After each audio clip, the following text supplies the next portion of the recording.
Now it's midday, just bathed. Before I eat breakfast, have something to say, have something to share. A deeply powerful Bible verse that showed up in awareness this morning. And after just walking and bathing, the whole time chewing on this verse, knowing that I am planning on sharing it with you now, with the world now, as I am now, as I'm speaking, expressing, manifesting as a result of this psychological chewing on this verse. Again, 1 Samuel 16:7. Before I get into it,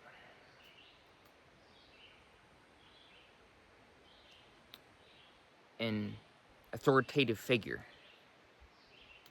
a figure of authority that I respect deeply, recently told me, always be ready, always be open and available, and I am. But I, Alex, doesn't deserve credit, for I'm simply the channel, delivering the Lord's mail, delivering his message. Every detail throughout the whole Bible, he's there. In today's verse that I share, he's there. He's everywhere. I am is everywhere. Omnipresent. That means he's here right now. He's here in this energetic exchange, in this transmission that you're witnessing.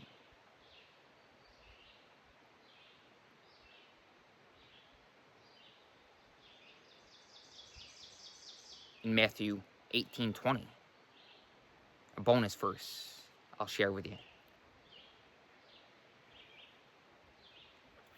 It says, "For where 2 or 3 are gathered together in my name, there I am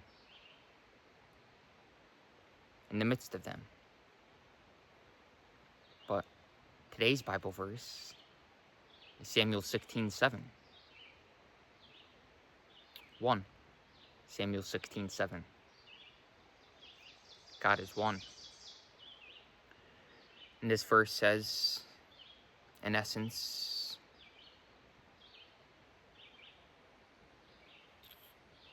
for a man looketh on the outward appearance, but the Lord looketh on the heart.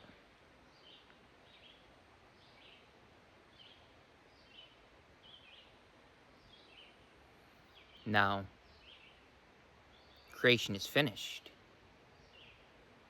and God said that it is good. But only the pure in heart see God. Why? What's the reason? What's the logic? Because the heart is the primary organ of sense. Hence, it's the first cause of experience. When you look on the heart, you're looking at your deepest thoughts and assumptions. Assumptions determine your experience. As man thinketh in his heart, so he is. So this is. So this is expressed. Think about it. How every event in the physical, visible world is a result of a thought, as a manifestation of an assumption in the unseen world.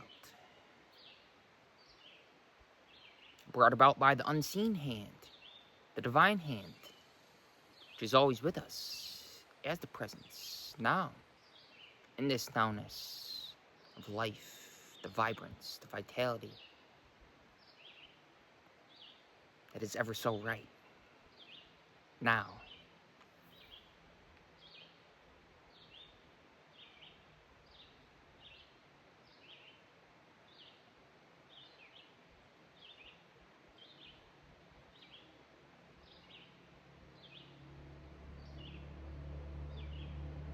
This is the significance of the presence.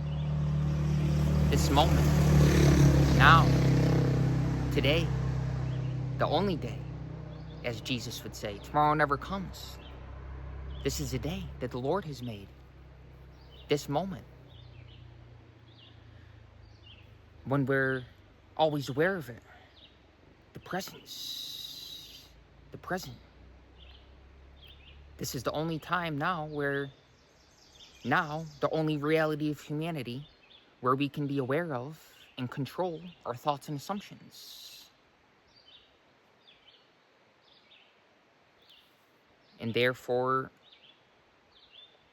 change the course of our future experience. Change the trajectory of our destiny, which ultimately, for all of humanity, we're destined for divinity.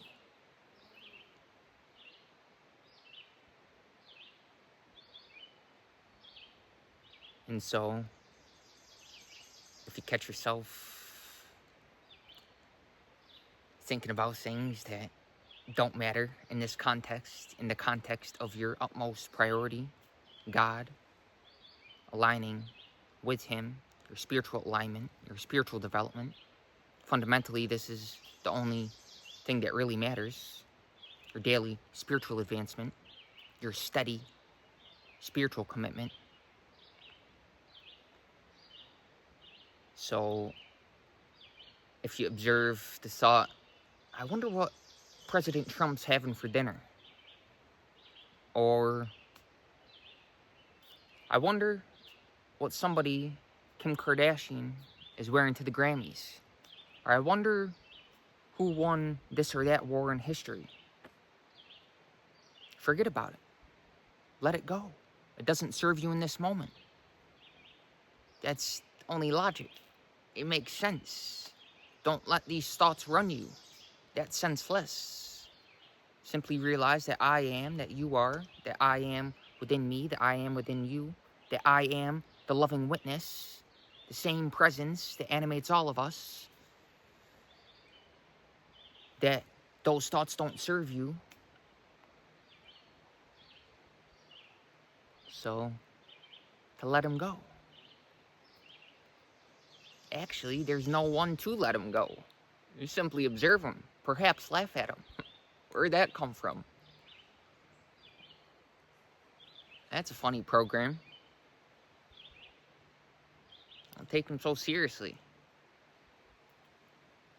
Only take your spiritual intention seriously. Give that your attention. Because when you combine a powerful intention, spiritual intention, with your attention,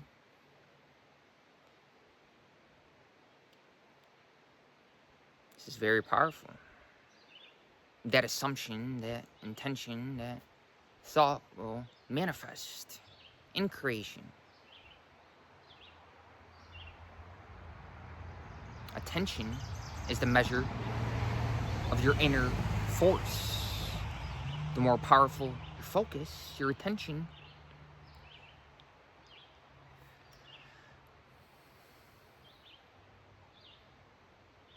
the freer you are. Liberation. Self-realization. Self, the big S, the capital S.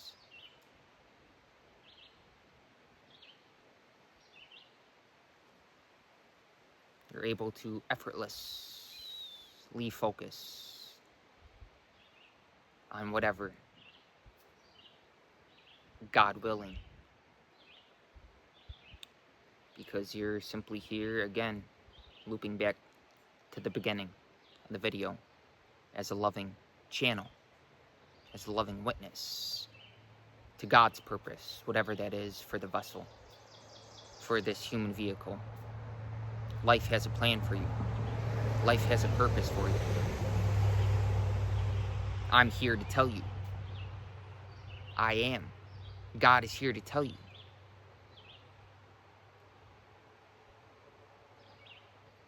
Know that this force, this power, exists within all of you, all of humanity, all of us. There is no fundamental difference in terms of the life essence. And when this is your purpose, to align with this, life is full of bliss and joy and abundance as your consciousness is continuously harmonious as a result of your blessedness.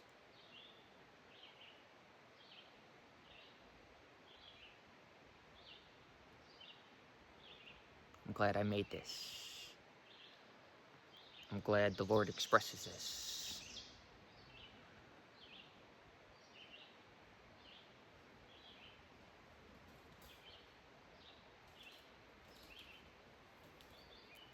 The nowness, this wonderful moment, so beautiful, so eternal, so truthful. That's the paradox, is that lies are limitless. You can make up so many different lies. There's only one truth. And when you live for that truth, when you're devoted to that truth, when you become that truth, when you are that truth, you can stand against the whole world. Your one is the majority. Because truth ultimately succeeds. Not from personal willing, but through surrendering. Through perfect surrender to the higher, to the healing power, to the ultimate, which we can give so many labels, so many names. All of His holy names are blessed. Whether it be Christ, Yeshua, Jesus, Krishna, Prabhupada, Rama, Sri Giri, God, Divinity, Infinity, Lahiri, Babaji, Linga, Bhairavi, Devi, Mataji, Saraswati, Lakshmi, Durga, even Kali. So many different names that we can attribute to life. That's probably the best label. Life with a capital L. For what is God but life? And all of its innumerable, various, infinite expressions of the one life essence.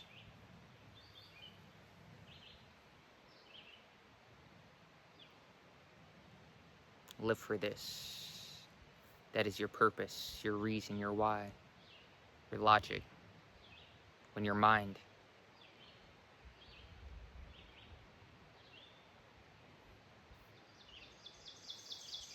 is focused towards this, you're living your purpose, and nothing in the world can sway you from this. This is the Lord's promise.